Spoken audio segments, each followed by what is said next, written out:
शिवं शुद्धबुद्धं परं विश्वनाथं न देवो न बन्धुर्न कर्मा न कर्ता न अङ्गं न सङ्गं न शिक्षा न कायं चिदानन्दरूपं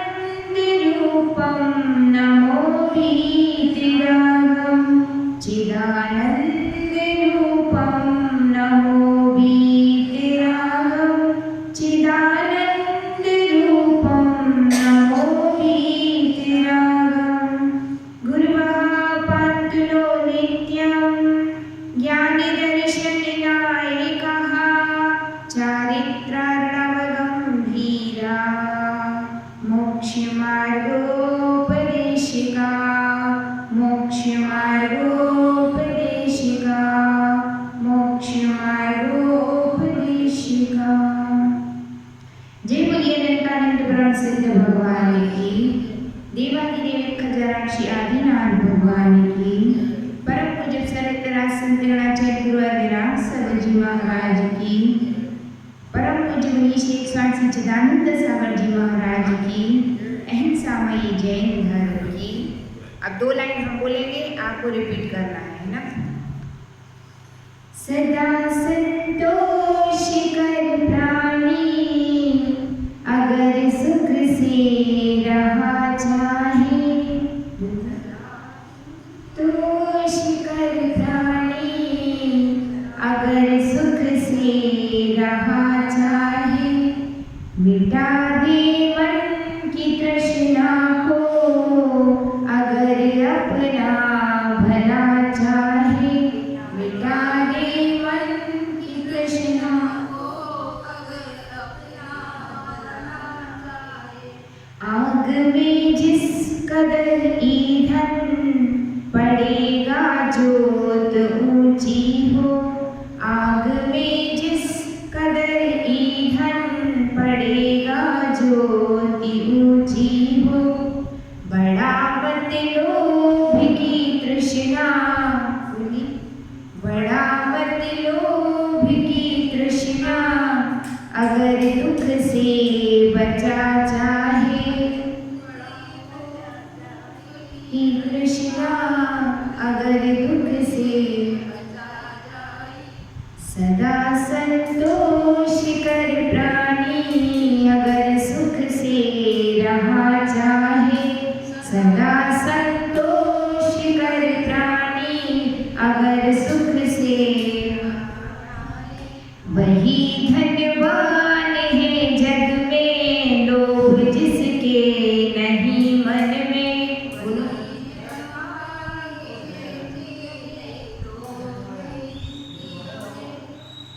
वही निर्धन रंग होता जो परधन को हरा चाहे, वही निर्धन रंग होता जो परधन को हरा चाहे।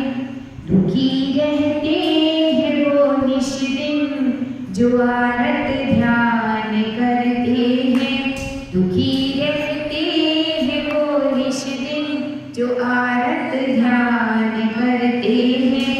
न कर लालच अगर आजाद रहने का मजा चाहे, न कर लालच अगर आजाद रहने का, बिना मांगे मिले मोती न्याय मत देख दुनिया में, बिना मांगे मिले मोती न्याय मत देख दुनिया में।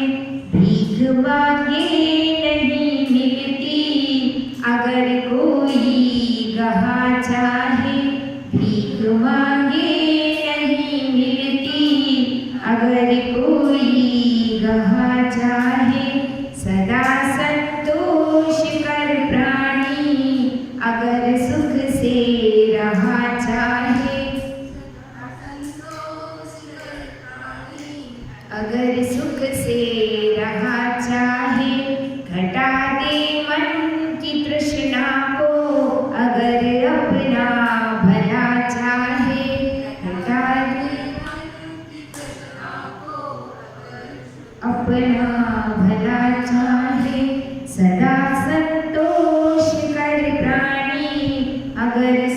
से रहा चाहे, सदा संतोष कर प्राणी।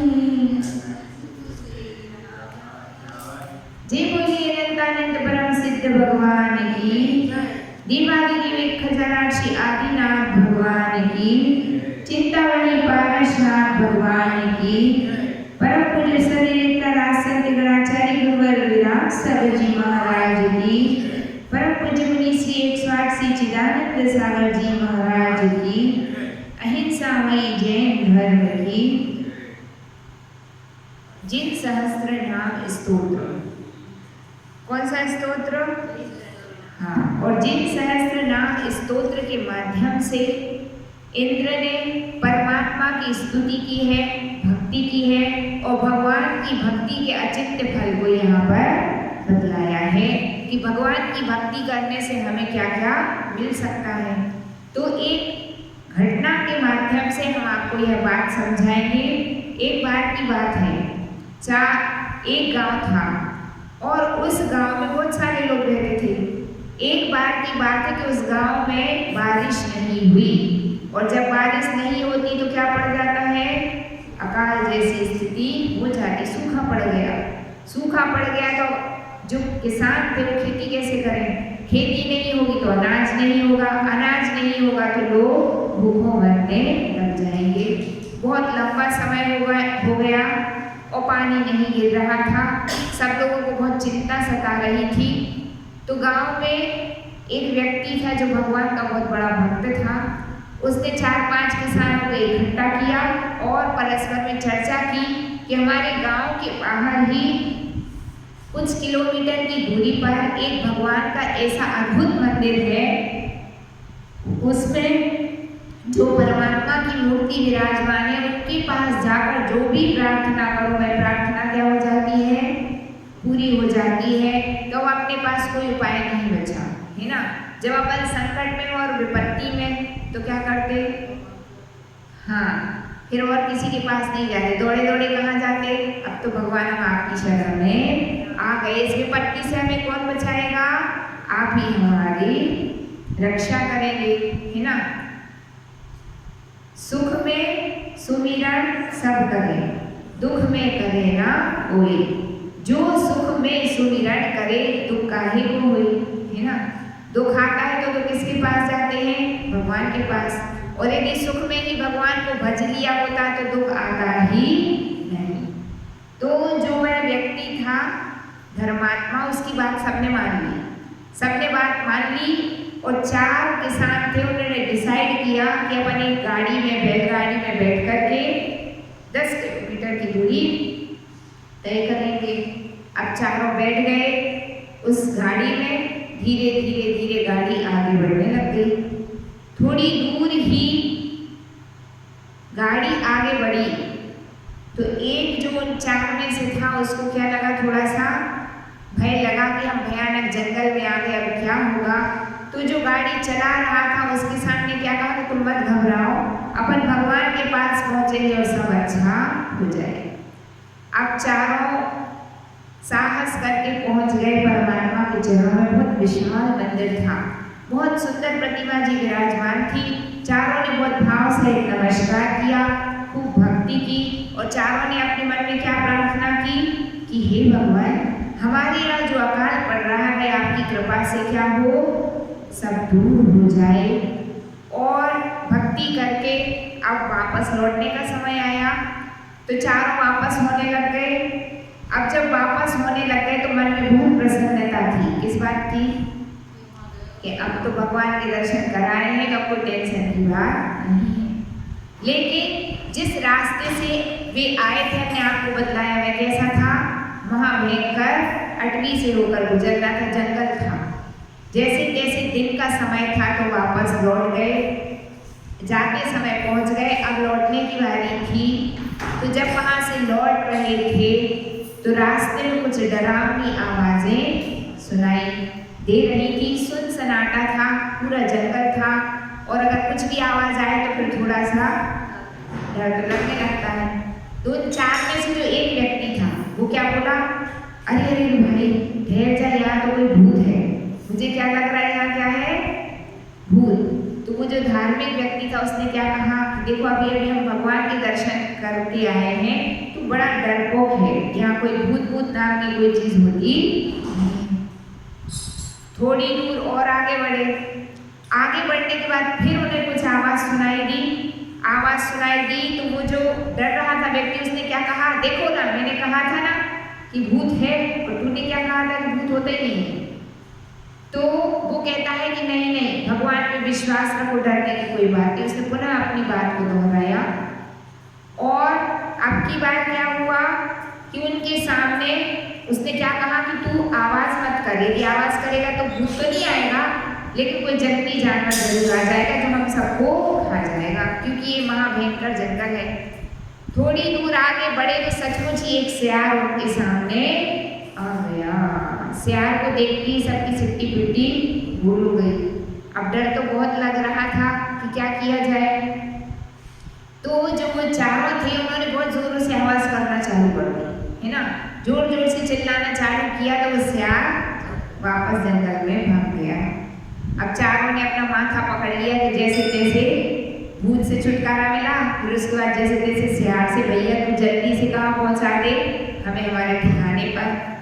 थोड़ी 1-2 किलोमीटर और आगे बढ़े। अब आगे बढ़े तो इतने में तो पानी की टप टप बूंदें गिरने लग गई। चारों बहुत खुश हो गए कि देखो भगवान से अभी अभी हम प्रार्थना करके आए हैं और भगवान ने हमारी प्रार्थना स्वीकार कर ली। अब बारिश गिरने से खुशी तो थी, लेकिन कभी कभी ऐसा होता है कि बारिश जब ज्यादा गिरती तो क्या होता, साथ में बिजली भी चमकने लगती, कड़कड़ाने लगती। तो ऐसा ही कुछ हुआ कि बहुत तेज बारिश, है ना, थोड़ी बारिश हो तो सहन कर ले। अब रास्ते में चल रहे, ऊपर छप्पर भी नहीं क्योंकि बैलगाड़ी में बैठे हुए हैं, और बारिश जोरों से गिर रही, सब ठंड से कांपने लगे। और ऊपर से जिस गाड़ी में बैठे थे उससे कुछ ही दूरी पर जाकर क्या हुआ, बिजली भी गिर गई। अब जैसे बिजली गिरी तो चारों के तो क्या हो गई, सिट्टी पिट्टी गोल के। अगर ये बिजली वहां ना गिरकर हमारे ऊपर गिरती तो क्या होता, हमारा काम तमाम हो जाना था। आज तो भगवान आपने हमें बहुत बहुत बचा लिया। तो उन्होंने किसको धन्यवाद दिया, भगवान को। और फिर थोड़ी और आगे उस बैलगाड़ी से आगे बढ़े। जैसे ही आगे बढ़े वापस एक बिजली कड़की, और बिजली अब की बार तो क्या हुआ, उनकी गाड़ी से कुछ ही दूरी पर बिल्कुल पास में गिरी। अब जब दोबारा बिजली गिरी तो अब तो फिर भी बच गए। तो अब वो बार बार किसको धन्यवाद दे रहे थे, परमात्मा को धन्यवाद दे रहे थे, भगवान आपके दर्शन करके आए तो जान बार बार बचती जा रही है।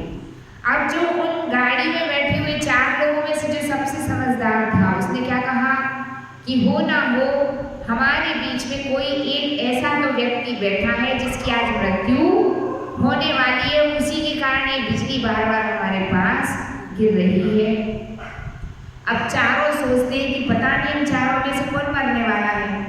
तो उन 4 में से एक व्यक्ति बोलता है कि अपन ऐसा करते हैं, सामने जो वृक्ष लगा हुआ है वहां तक चारों को एक क्रम से जाना है और उस पेड़ को छू के वापस आना है। अब की बार बिजली जो जिसको मरना हुआ उसी पे गिरेगी और बाकी सब जिंदा बच जाएंगे, ऐसा उन्होंने डिसाइड किया। आप चारों घबराए, पहले नंबर किसका लगाएं। धीरे से एक ने हिम्मत बनाई, हिम्मत बना के डरता पेड़ तक पहुंच गया। थोड़ा दूर था पेड़।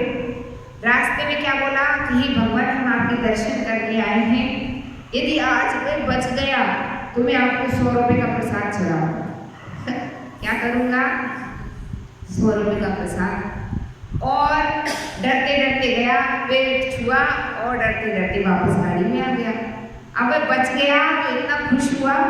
तो जो अन्य लोग बैठे थे उन्होंने क्या पूछा, भाई तूने ऐसा क्या कहा था कि तू जिंदा वापस आ गया। उसने क्या कहा, मैंने तो भगवान से कहा था कि भगवान मैं आपको 100 रुपये का क्या चढ़ाऊंगा, प्रसाद। अब दूसरे व्यक्ति ने हिम्मत बनाई और धीरे पेड़ के पास तक पहुंच गया। भगवान से बोला, भगवान उसने तो 100 रुपये का, मैं तो आपको 200 रुपये का प्रसाद चढ़ाऊंगा, मेरी रक्षा कर दीजिए, मेरे प्राणों की मुझे भीख दे दीजिए। और डरते डरते पेड़ छुआ वापस आ गया, उसको भी कुछ भी नहीं हुआ, खुश हो गया। और हाँ, तीसरा गया। अब तीसरे ने उससे पूछा, भाई तूने क्या बोला? उसने कहा मैंने 200 रुपए का प्रसाद चढ़ाऊंगा, ऐसा बोला भगवान को। अब तीसरे ने कहा, तीसरा सबसे ज्यादा डरपोक था, उसने क्या कहा, अब तो मेरी बारी है, हे भगवान हो ना हो ये बिजली तो मुझ पर ही गिरने वाली, मुझे ऐसा लग रहा है। डरते डरते पेड़ के पास गया और भगवान से क्या कहा, भगवान मैं तो आपको 500 रुपए का प्रसाद चढ़ाऊंगा, लेकिन मेरी जान बच जानी चाहिए। और किस्मत उसकी अच्छी थी कि वो भी जिंदा लौट करके वापस आ गया। खुशी का पारावार नहीं कि मृत्यु टल गई। अब तीनों ने एक स्वर में क्या कहा कि अब पापी जी तो तू ही है, बचा तो तू ही है, बिजली तेरे ऊपर ही गिरने वाली है। उसको भी मन में लगने लगा कि पापी जी लगता मैं ही हूँ, क्योंकि तीन तो जिंदा बच करके आ गए हैं। अब वह बहुत ही ईमानदार, भगवान का सच्चा भक्त, बहुत अच्छा इंसान था, सब पे दया करता था।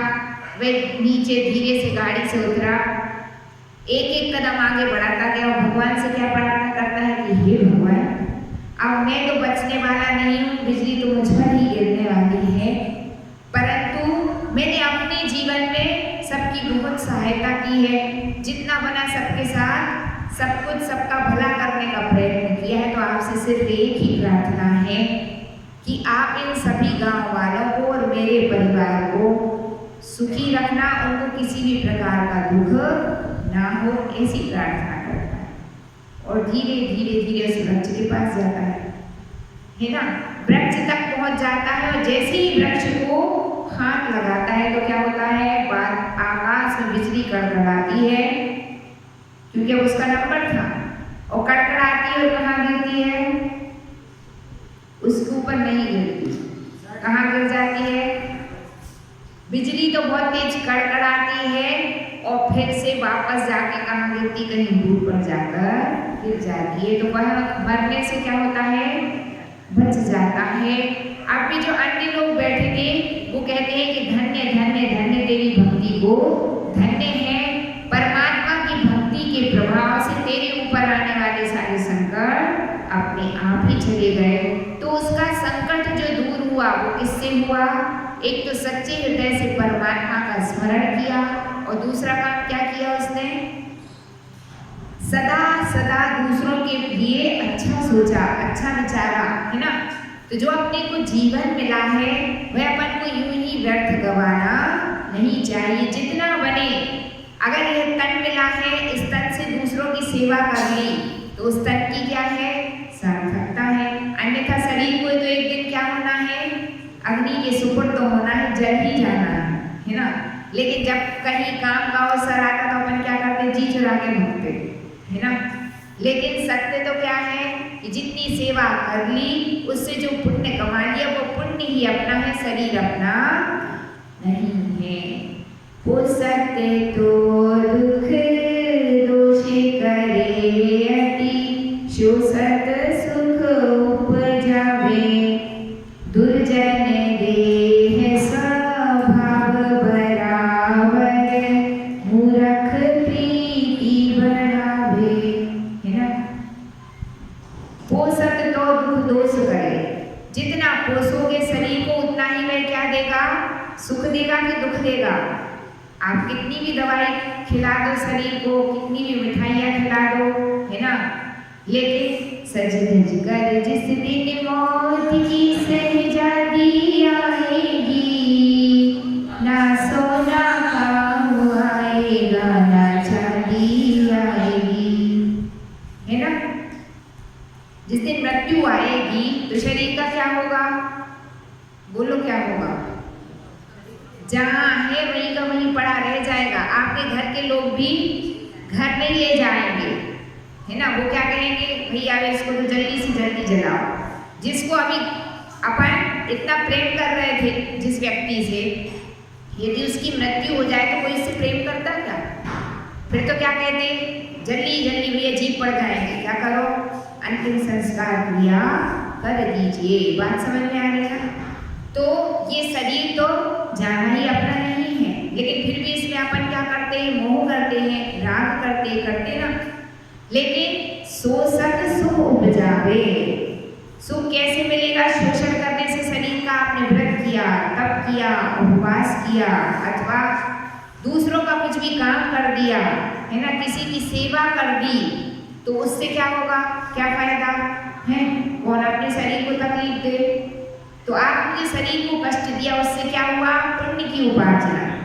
और आपने दूसरों की सेवा से जी चुराया तो कौन सा कर्म का बंध होगा? पापाश्रव। तो साथ में तो जो पुण्याश्रव किया है वो जाएगा अथवा पापाश्रव किया है वो जाएगा। शरीर तो यही का यही रखा रहना है, साथ में तो क्या जाएगा? अपने जो परिणाम हमने किया है वो परिणाम साथ में जाएगा, शरीर तो यही रखा रह जाएगा, है ना। और उस व्यक्ति ने सबके बारे में अच्छा सोचा तो कुछ पैसे खर्च हुए क्या? नहीं हुए। दूसरे के बारे में भला विचारने में पैसे लगते क्या? नहीं लगते, 1 रुपया भी खर्च नहीं हुआ। लेकिन फिर भी दूसरे के बारे में अच्छा विचारने में बहुत बहुत बहुत मेहनत करनी पड़ती है। बुरा विचारने में नहीं करनी पड़ती, है ना। किसी की बुराई करना हो तो कुछ मेहनत करना पड़ती क्या है?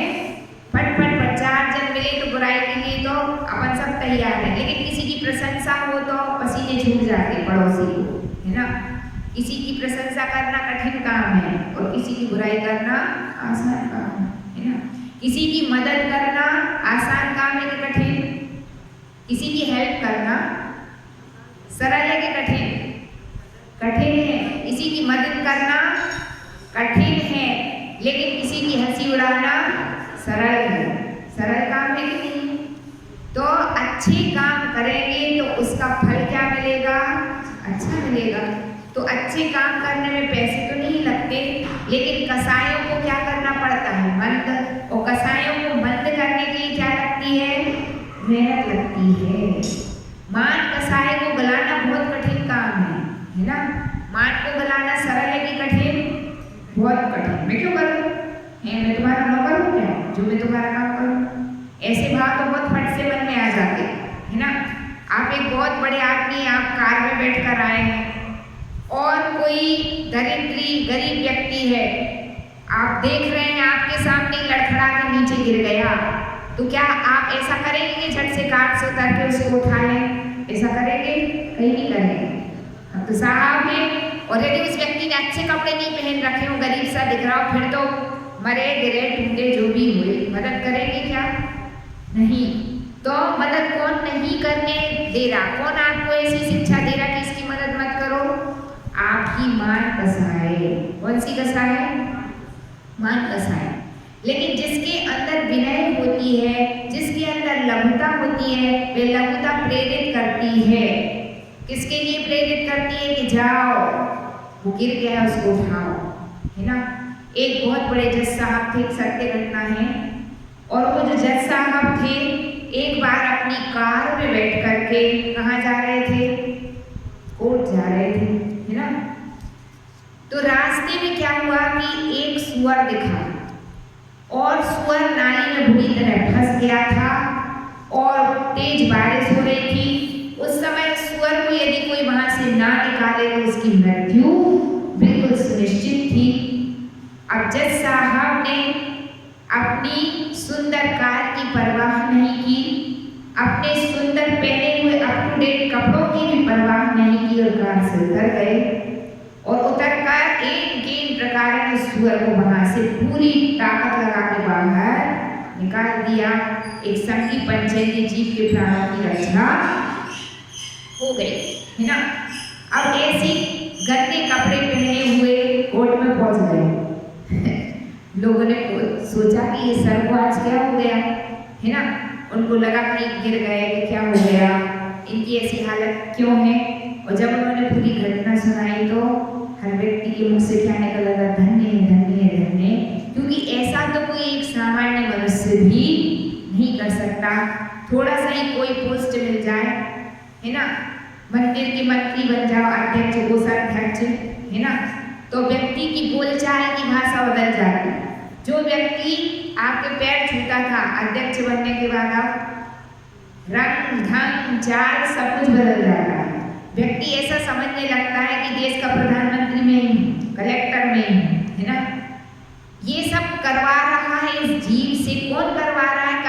चिंतन करें, विचार करें तो ऐसे कर्म हमसे कौन करवा रहा है?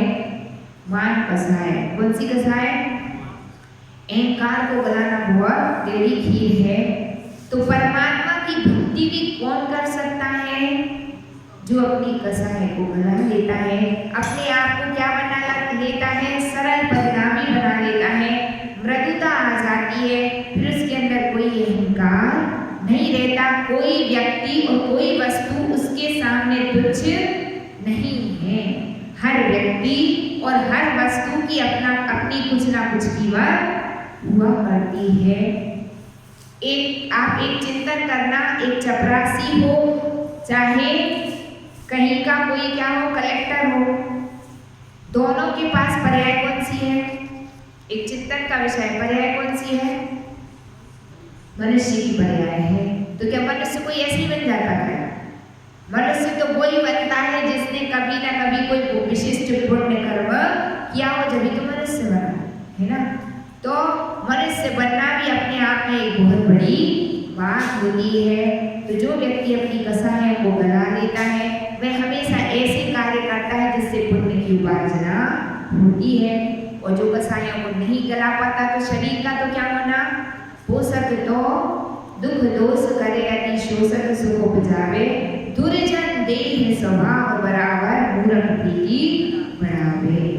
जो मूर्ख है वो क्या करता है? अहंकार करता है, शरीर में अनुराग रखता, प्रीति रखता, और जिनमें प्रीति रखना चाहिए उन प्राणियों के प्रति कोई प्रीति नहीं रखता। परिणाम क्या निकलता है? संसार चक्र का परिभ्रमण करता रहता है। पर स्वधर्म इंद्र बहुत समझदार है, और समझदार है इसलिए वह क्या कर रहा है? भगवान के लिए सुंदर सुंदर संबोधन दे रहा है और उनकी स्तुति कर रहा है। वह कहता है 32 नंबर के छंद में, अचिराय नमस्तुभ्यं नमस्ते स्थित जन्मने, अमृत्यवे नमस्तुभ्य मचलाय अक्षरात्मने। अचिराय नमस्तुभ्यं नमस्ते स्थित जन्मने, अमृत्यवे नमस्तुभ्य मचलाय अक्षरात्मने। हे जिनेंद्र देव, आप कैसे हैं? अजराए, जरा से रहते। भगवान को बुढ़ापा आता कभी? आपको बुढ़ापा आता कि नहीं आता? आता है। क्यों आता है? क्योंकि हम संसार में हैं। भगवान को क्यों नहीं आता? क्योंकि वे संसार अतीत हैं। आप जो कुछ पुण्य कर्म कर लेता है, वह मरकर कौन सी पर्याय में जाता? देव पर्याय में। और देवों को भी बुढ़ापा नहीं आता। 16 वर्षीय कुमार की तरह पूरे जीवन भर रहते हैं। मतलब आयु बढ़ती तो है, आयु तो बढ़ती है, लेकिन उनका रूप रंग यौवन कुछ भी परिवर्तित नहीं होता। तो जो व्यक्ति अपने जीवन में अच्छे कार्य करते हैं उनको फिर बुढ़ापा नहीं आता। और परमात्मा ने तो सर्वश्रेष्ठ कार्य किया है, और वह सर्वश्रेष्ठ कार्य कौन सा है? सकल कर्म क्या किए हैं? क्षय कर दिए हैं। जितने भी कर्म है सब नष्ट कर दिए हैं, इसलिए वो अब बुढ़ापे से रहित हैं। स्थित जन्मने, जन्म से रहित हैं। भगवान का जन्म होगा क्या? नहीं होगा। आपका होगा क्या? है? होगा। कितनी बार होगा? है? ओहो, मतलब आप चाहते हैं कि अनंत बार और जन्म ले? अनंत बार तो हो चुका है, पर अब भगवान हम नहीं चाहते कि अनंत बार हो, बस कुछ ही भवों में हमें भी क्या मिल जाए? मुक्ति। इसीलिए तो भगवान के चरणों में आए हैं, इसीलिए तो जिनवाणी के चरणों में आए हैं। किस लिए? कि हे मैया जिनवाणी, अब मैं इस संसार में और परिभ्रमण नहीं करना चाहता, इसलिए अनंत भाव तो मिल चुके, पर अब नहीं चाहिए। अब तो जितने कम से कम हो सके उतना ही भला है। तो जन्म से रहित हैं। अमृत्यवे, भगवान किससे रहित हैं? मृत्यु से भी रहित हैं। मृत्यु किसकी होती है? आपकी मृत्यु होगी कि नहीं होगी? जितने जने बैठे हैं हमें मिलाकर होगी कि नहीं? मृत्यु होगी। क्यों होगी? कारण बता सकता कोई? आपकी मृत्यु क्यों होगी? इसका क्या कारण है? कारण है कि हमने जन्म लिया है, इसलिए मृत्यु हो। जन्म नहीं लिया होता तो मरते भी नहीं। मरता इंसान क्यों है? क्योंकि जन्म लिया है। और भगवान का मरण नहीं होता है, क्यों? क्योंकि जन्म भी नहीं होता। जिसका जन्म नहीं उसका मरण भी कैसे हो सकता है? जन्म भी नहीं होना, अजन्मा है भगवान। और अमृत्यवे मतलब मृत्यु से भी रहते हैं। फिर है अचलाए, भगवान कैसे है? अचल है। अचल का मतलब है जहाँ बैठे सिद्ध शिला पर अब वहाँ ही रहेंगे, वहाँ से उनको हिलना डुलना कुछ भी नहीं। इसलिए भगवान क्या है? अचल है। अक्षरात्मने, अक्षरात्मने का मतलब क्या है? अविनश्वर। अब भगवान कभी नाश को प्राप्त होंगे नहीं, अजर अमर अविनाशी। भगवान क्या होते हैं? अजर, बुढ़ापे से रहित, अमर, कभी मरेंगे नहीं, और अविनाशी, नाश को प्राप्त होंगे नहीं। नाश को प्राप्त होंगे का मतलब क्या है? उनकी आत्मा अनंत काल तक यथावत बनी रहेगी, उसका नाम होता है अविनाशी। तो हे परमात्मा, आप बुढ़ापे से रहित हैं, जन्म जरा मृत्यु से रहित हैं, अजर अमर और अविनाशी। इसलिए हे भगवान मैं आपको नमस्कार करता हूँ। किस लिए नमस्कार करता हूँ? वंदे तद्गुण प्रभुते, आपके गुणों की प्राप्ति के लिए हे भगवान मैं आपको नमस्कार करता हूँ। कौन से गुण? अजर अमर अविनाशी। तो भगवान मैं भी बनना चाहता हूँ। कैसा? जैसे आप हैं। तो सौधर्मेंद्र बहुत होशियार है, किसकी भक्ति में लगा हुआ है? भगवान की। तो आज अपन भी यही प्रार्थना करते हैं सिद्ध क्षेत्र पर आकर, क्या कि भगवान इस सिद्ध क्षेत्र पर आने के बाद जैसे यहाँ से इंद्रजीत, कुंभकर्ण आदि कितने मुनिराज मोक्ष पधारे हैं मालूम आपको? 5.5 करोड़। कितने है ना? इंद्रजीत, कुंभकर्ण आदि 5.5। इंद्रजीत, कुंभकर्ण कौन थे? इंद्रजीत रावण का बेटा था और कुंभकर्ण क्या था? उनका भाई था। तो उनके काका और चाचा और भतीजा, और उनके साथ कितने मुनिराज? और 5.5। इतने लोगों को जिस भूमि से सिद्ध अवस्था की प्राप्ति हुई है, तो हे भगवान इस सिद्ध क्षेत्र पर रहने का, यहाँ आने का फल मुझे भी क्या मिले कि मैं भी उस परम सिद्ध पद की प्राप्ति करूं। यहाँ आकर कम से कम इतनी भावना तो भा लेना चाहिए, क्योंकि भावना भवनाशिनी। जैसे भाव बनाएंगे वैसा ही हमको सब कुछ मिलेगा। ऐसे भाव बनाएंगे तो हम भी एक दिन क्या बन जाएंगे? सिद्ध परमेश जी। इसी भावना के साथ जी बोलिए चिंतामणि पारसनाथ भगवान की जी। वाणी स्तुति खड़े हो गए। जिन्हें वाणी के ज्ञान से सूझे लोकालो, सो वाणी मस्तक नमो सदा देते हूँ दो। हे जिन्हें वाणी भारती मातो ही जपो दिन रे, जो तेरी शरणा गए सो पावे सुख चैन। देव भजो अरिहंत श्रुत, गुरु सेवा निर